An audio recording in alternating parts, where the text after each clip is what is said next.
Wow, good evening. Thank you very much. I'm just going to start off before I get going to thank all the other comedians for leaving all of the disabled and wheelchair jokes to me. I decimated most of their scripts, so thanks very much.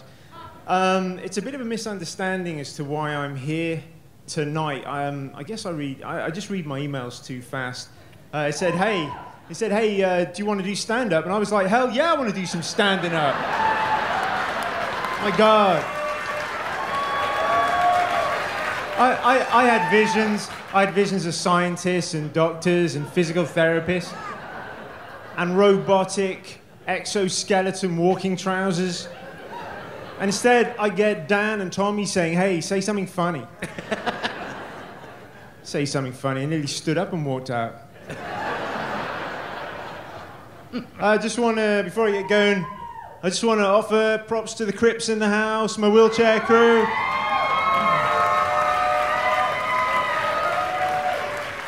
I tempted them down here with offers of free food and free healthcare. Down they rolled. I even told them all the proceeds were going to help cure spinal cord injury. Sorry, guys. It's just going to a bunch of kids to buy new cars on credit. Don't worry about it. All right, as you may tell, I'm not from around here originally.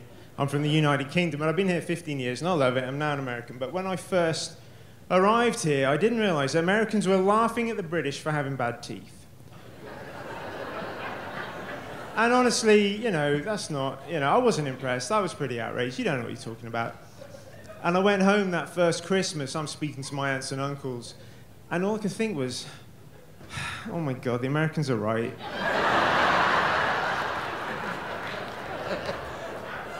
These people's teeth are terrible. Even my sister, and she's a dentist. Turns out she's one of only 5 dentists in the whole country. And even she can only get part-time work, so it's very difficult. Where's my mother? Mum, that's just a joke, this is charity. We all know Sarah's teeth are beautiful, both of them, but... Another thing, people say, oh, you're from Britain. I say, may I have some grey poupon? Pardon me, may I have some grey poupon? We don't have grey poupon mustard in the United Kingdom. I had no idea what you all were talking about. Do I have grey poupon? When I get my poupon, it ain't grey, and we don't even... and we don't talk about that. All right, so funnest accountant in the South. So here's my credentials. I'm married to the South. My beautiful wife Samantha is from deepest, darkest, most rural Mississippi. And she comes from a large, loving, southern, sort of backwoods family. And no, I'm not here tonight to make fun of the South, because they would shoot me. But there's a certain amount of dignity and respect that you do have to have for a people that supplement what little they have by hunting and trapping and cooking whatever they can find. And I know you've all seen Bear Grylls and Survivor Man and Man vs. Wild. My wife watches those, and she thinks they're cooking shows. Bear Grylls he'll be skinning a snake, he'll be sticking twigs through little frogs and stick them in the fire, and my wife will be, damn, that looks pretty good. So now I'm like, thank God for grey poupon. Making squirrel dumplings and mosquito soup taste edible since 2007 for me. Honestly, it's the little fluffy animals I feel sorry for in our neighborhood, because we live in a nice neighborhood. So it's a, you know, sort of swimming, tennis court community.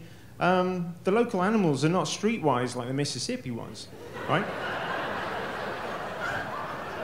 They are used to coming up to the back porch to eat the food that the families have left out. The last thing they expect is my wife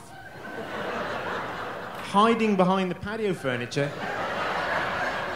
with a big stick in her hand, ready to knock him over the head and stick him in the electronic crock pot. I mean, where's the dignity in wearing a full-length camouflage snuggie?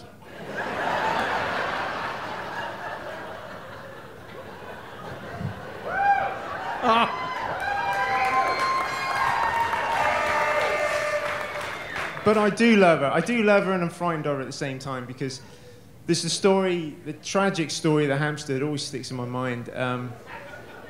It was the family pet, little hamster, and one day Sam cleaned it out, and she reached into the cage, and the little hamster, bless his heart, bit her on the finger and drew blood.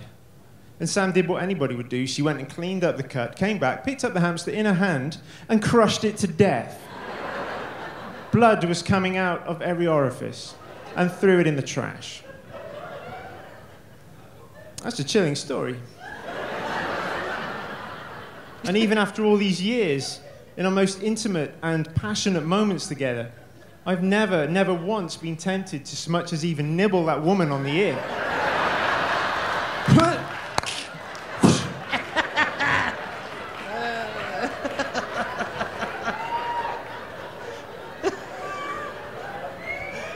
All right, so I've been in a wheelchair 7 years now, and the accountants in the room are going to understand where I'm coming from. Thank you. I was doing some extreme Excel spreadsheet work. It was the annual budget, massive 50-page monster with color-coded VLOOKUPs to other spreadsheets. And I thought to myself, like an idiot, why? I thought, I'm going to pull a pivot table out of this, collate the information. I can see the accountants in the room shaking their heads. Don't do it, man. It's Excel 2003. You'll never take it.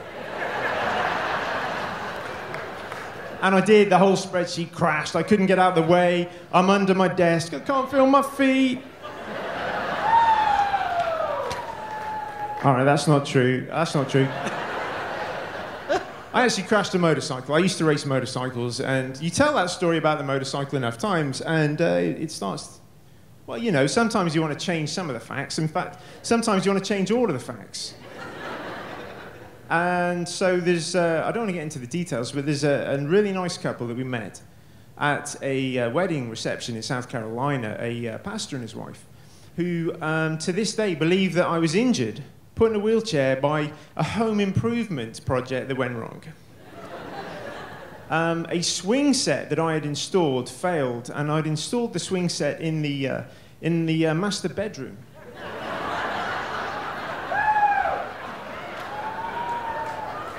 And it couldn't take the weight of both me and my wife. And so it collapsed, and we fell on what we can only describe as a toy.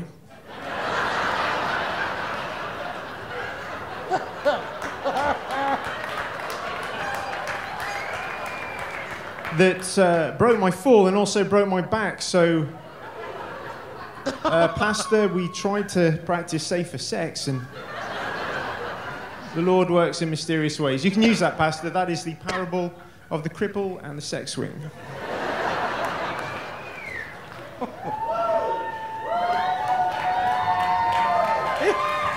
I'm going to end now. I'm just going to give you one final thought. There's many disadvantages to being in a wheelchair, and also a couple of advantages. One of which is the parking, and I know you all are jealous of that. I know you are. You bunch of wannabes. No. But no, one more disadvantage reared its ugly head just a couple of months ago. I was on a business conference in Tampa, Florida. Business people wearing business suits and business socks. And we were...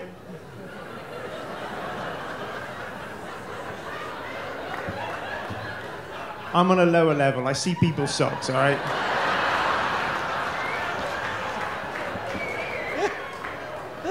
And, yeah, we were in one of the adjacent meeting rooms, and there were 15 people in there. I don't know, 10, 15 people in there. And in walks a nice lady, slightly older, more mature lady, and she sat next to me, and I don't know what she'd had to eat that day. And honestly, I've never actually heard a woman fart in real life before. But she just let rip. She just let rip. And not just one time, but continually. And I felt awful for her until I realized that nobody in the room was looking at her.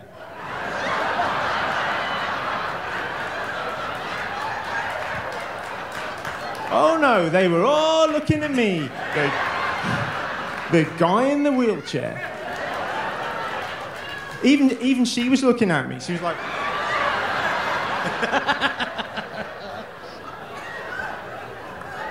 Bless his heart, that poor boy must not have full control of his butt. Well, ladies and gentlemen, I came here tonight to assure you all I do have full control over my butt. All right, okay. Sometimes it can provide a little unexpected surprise, but it's not bad. I guess what I'm trying to say is don't worry. Nobody's here to worry about my butt, okay? It's fine. It's good enough. Anyway, the final indignity there, FAF, falsely accused of farting. Thank you very much, ladies and gentlemen. Thank you very much.